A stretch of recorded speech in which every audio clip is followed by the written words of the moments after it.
السلام عليكم، ازي حضراتكم عاملين ايه؟ فيديو جديد مع بعض من فيديوهات ازاي تشطب شقتك. الفرز والفرق بين الفرز في البلاط. لقيت في بعض الجروبات كده ناس كانت بتسأل، طب يا جماعة انا الميزانية والظروف اجيب فرز تالت. فحبيت اعمل الفيديو ده مخصوص بسبب النقطة اللي حصلت، ورديت على الاخ ده.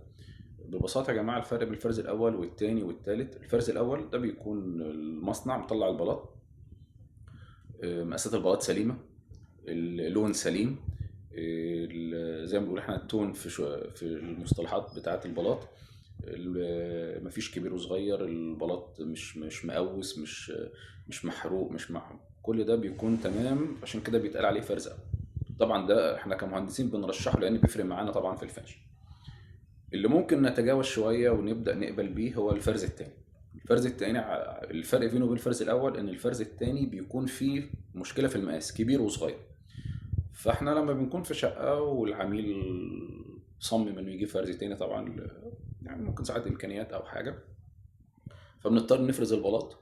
لو الكمية كبيرة فبنضطر نوسع اللحام شوية عشان نوسطن البلاط الصغيرة في الكبير. طيب لو العدد قليل، بنبدأ نخليه نجنب البلاط المقاس المختلف، ونخليه للوزر وللغلاء عندنا، وده حل المشكلة بتاعت الفرز التاني. أما الفرز التالت مرفوض رفضا قاطع في البيوت، أصل وفصل، لا بيوت ولا محلات. يتعمل في مخزن، يتعمل في جراج، يتعمل في أي حاجة، أي حاجة غير إنه يكون جوه بيت. ليه؟ الفرز التالت يا جماعة ده مصايبه كتير بقى.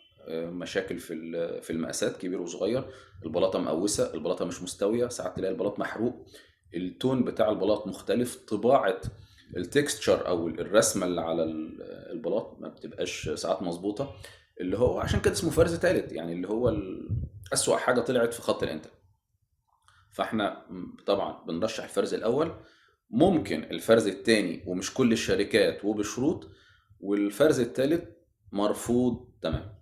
ربنا يعيننا ويعين حضراتكم ان شاء الله، ويملى بيوتنا خير وبركه. عندنا فيديو جديد ان شاء الله زي شطب شيء.